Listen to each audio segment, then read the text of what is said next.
Greetings, fellow scribes! Welcome back to the archive. This week, I start my new overview series on Trinity Continuum Aberrant, also known as Aberrant 2nd Edition. This is an Onyx Path story path based system, and of course I will get into that in the third video of the series. Like all my overview series, the first part is the timeline, how we got to where we currently are in the setting. The second part is the current day setting in the setting. Third part is an overview of the mechanics, and the fourth part is a look at character creation. So, let's sit back, relax, and enjoy as we talk about Aberrant 2nd Edition. Aberrant is, of course, for those unaware, is a sort of superhero-based game. Heroes and villains, that sort of thing. But that's not all it's about. And you're going to see this as I get into the timeline. I'm going to talk about the high points, and you're probably going to see similarities to a lot of different superhero genres. For instance, the inciting incident, so to speak, of the setting is in March 23rd, 12:18 p.m. Greenwich Standard Time. It is the explosion of the Galatea space station. In the wake of this, things happen. And March 23rd, 3:31 p.m. Greenwich Standard Time, in New York City, firefighters are dealing with a school bus that is on fire. And one of these firefighters, by the name of Randall Portman, seeing the fire about to hit the gas tanks and blow up all the kids on the school bus, pulls the fire into himself, thus becoming the first documented case of what will be called novas. You would call them by various other names, but novas essentially have powers beyond the capabilities of normal people. Randall Portman would become known as the Fireman, and his ability was that he could pull in, absorb, and safely dissipate fire and radiation.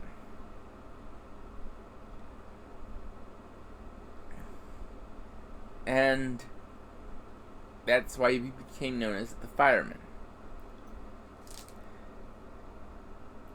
And through March and April, dozens of other people with, quote, aberrant powers started turning up. This absolutely continues. A group founded in the early 1900s called the Aeon Society starts talking with the United Nations, and they want to seek out and study these people. In fact, the term nova comes about from their early discussions, because the early idea is, let's call these people Homo sapiens novus. Because, of course, the first thing we want to do is to define them as a separate breed of humanity. And yeah. Do remember that the proper full name of humans is Homo sapiens sapiens. And calling novas Homo sapiens novus was a attempt to differentiate them from baseline humans. And in May, the Aeon Society opens up a public invitation for any novas to come, talk to them, let them study and understand what their abilities are coming from. The United Nations in June issues the Zurich Accord, which basically says novas have human rights. You know, as I'm going through this, I'm realizing kind of how interesting the whole themes going on through here are.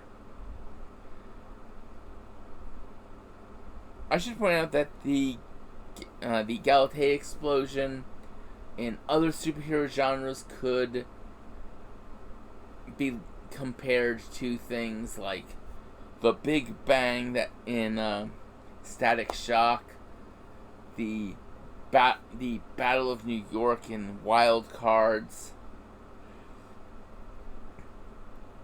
and similar singular moments. What we're seeing, the parallels here follow, are from another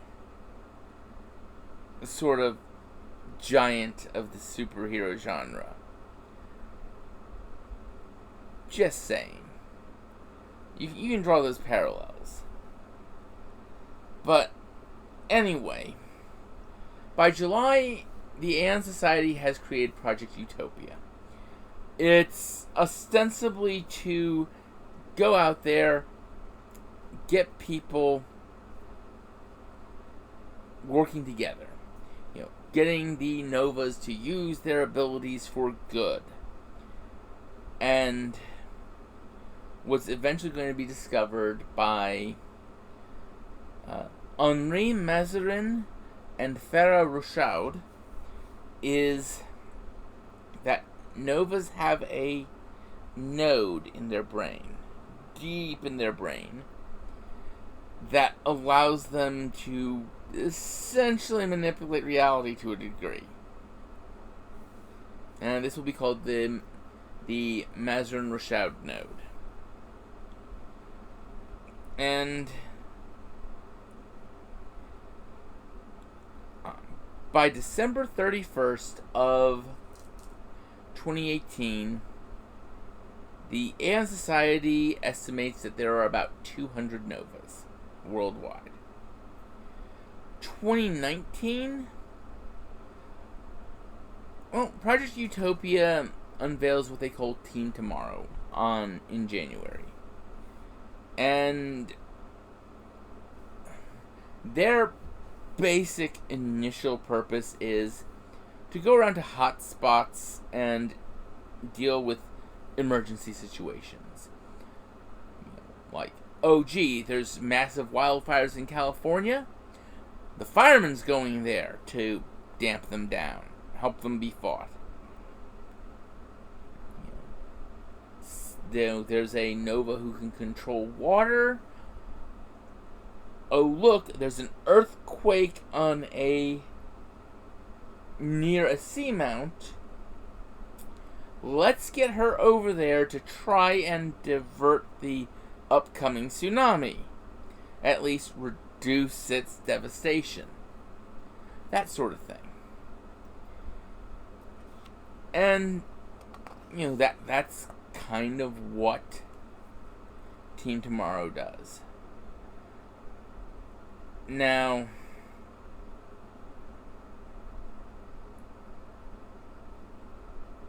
a pair of Nova filmmakers in February will start a series talking about novas by novas. And of course, by March 2019, private companies are aggressively looking for novas because, hey, having a nova on your security forces, that's cool. But also something gets kind of discovered in the meantime is that some novas don't have massive powers. Some novas are just really damn smart. So having these sorts of people working for you can be really good. And yeah, Japan in November 21st starts a program of initiatives to hire and employ novas. And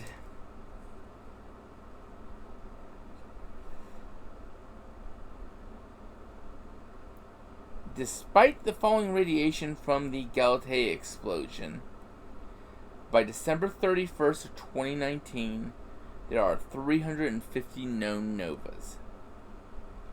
And the notion of dark stars or stealth novas, novas whose abilities aren't visible, i.e. ones who have whose all solar abilities are mega intelligence, mega charm, stuff like that, is becoming to be a more accepted possibility.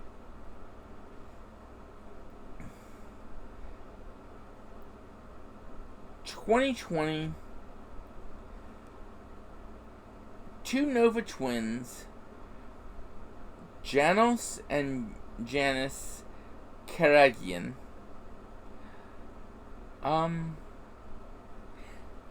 they set foot on the moon without spacesuits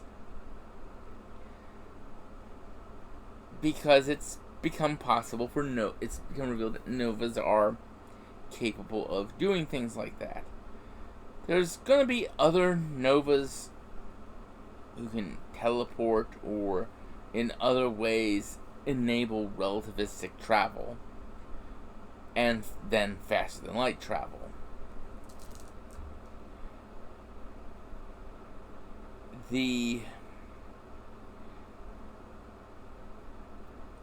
And you're gonna start seeing over the following years stuff like the Triton Foundation developing the first genetic therapy for breast cancer.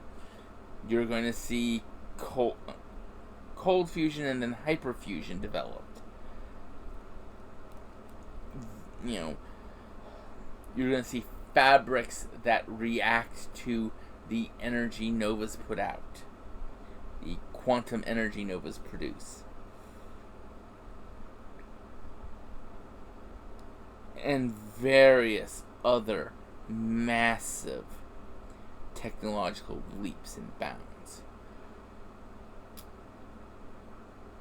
I'm gonna really skip over a lot here to get to the big events in 2023. But understand that what we see happening is the world is entering into a golden age. Novas are developing brand new technologies. They are perfecting existing things, or things that people were having trouble figuring out. And then in 2023, you have two massive events. September 25th is the Sao Paulo blast. And basically a mysterious blast that its actual cause is unknown even today. Even in the starting year of 2028. This blast levels 30 square blocks in central Sao Paulo. And this is the first instance shown of a nova's power being pushed too far. The fireman,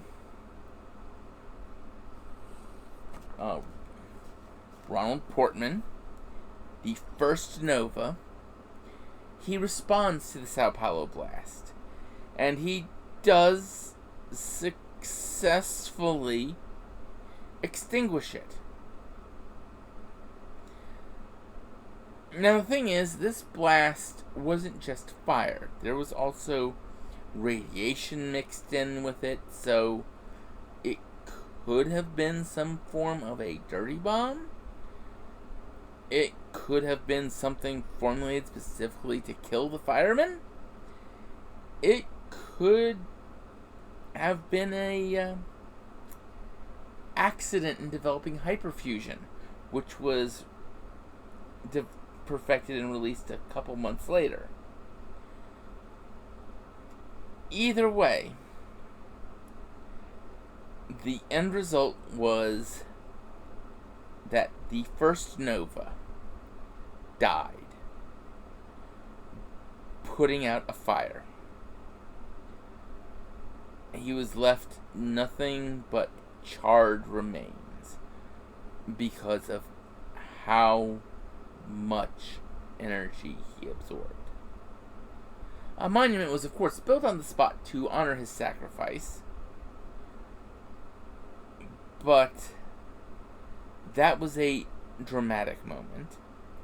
And that is also a moment useful for storytellers to poke into for mysteries and decide their own reason for what happened. However, October 31st of 2023 comes quite possibly the most defining moment.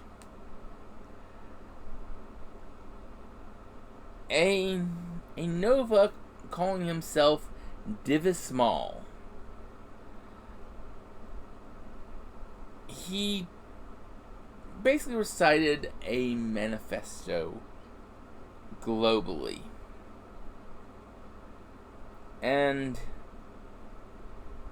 first off, by doing this, he created the group of novas, the faction of novas called Terrigen. These novas are going to be considered terrorists, but they're not precisely that.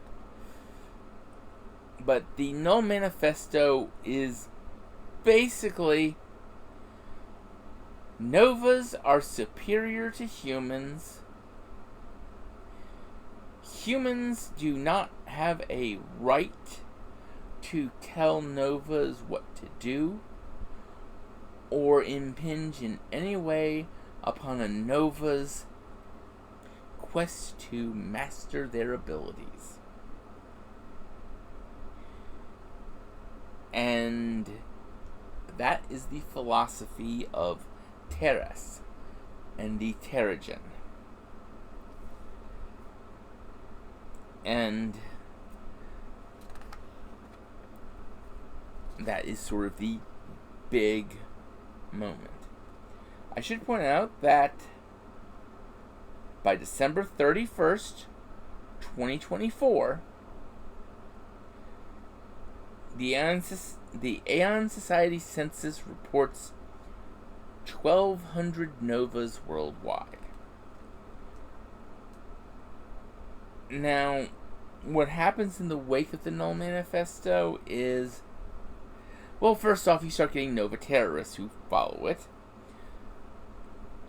You start getting Team Tomorrow reacting to nova incursion, Terrigen incursions, or Terrigen violence with their own combat-trained novas. Now, there's always been a group of novas called the Elites, who are more what you think of when you think of superheroes. The, sort of, they're the masks and branding, and they are total mercenaries, like literally mercenaries, and they'll deal with anything for money, whether it be fight another Nova or build a bridge with stuff that only Novas can do. That's basically the elites. And you are dealing with these issues becoming greater and greater. And then things come interesting. Team Tomorrow has HQs on every continent. We're starting to build extrasolar colonies. And then we come to 2027. Two major events set up the coming years. In April, Mayor Frederick Rupert of Tampa, Florida, because of course this sort of bigotry would come from Florida in this setting,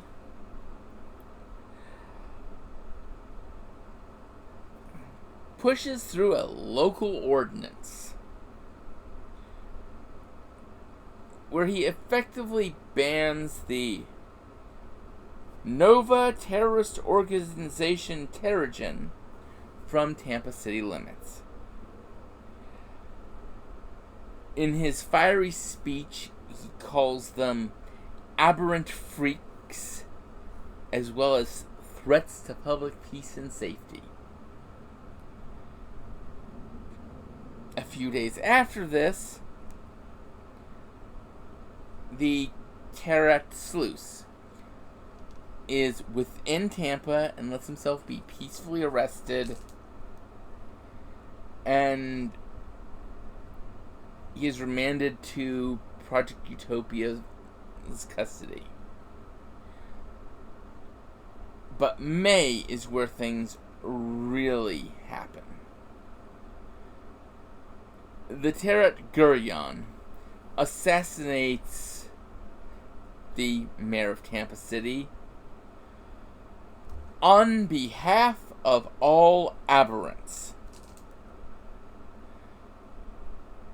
Oh, and on live video, and promises to do the same to anyone who threatens the lives or freedoms of the one race. The term used by Terrigen to refer to Novas. And Gurion's faction within Terrigen quickly become known as Aberrants, because they choose to adopt the slur used against them.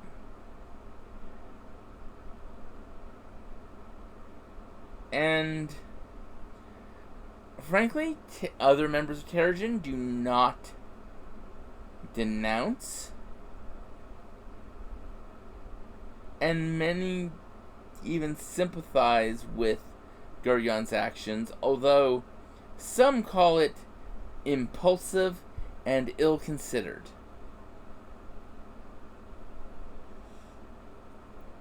In November, members of the Aberrant faction of Terrigen attacked downtown Los Angeles.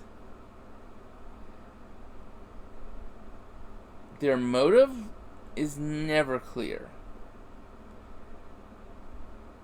What is known is that Team Tomorrow issued a statement that the attackers would be dealt with,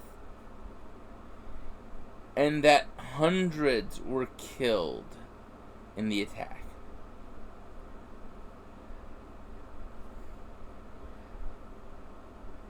And coming into December, by December 31st,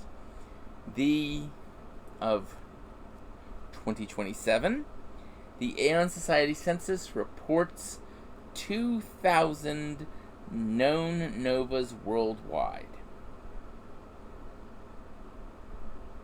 And with that brings us to the current year, the standard starting point of January 2028. And with that, I finished the timeline overview. Next week, I will talk about the setting itself. Until then, I'd like you all to remember to have fun and keep gaming.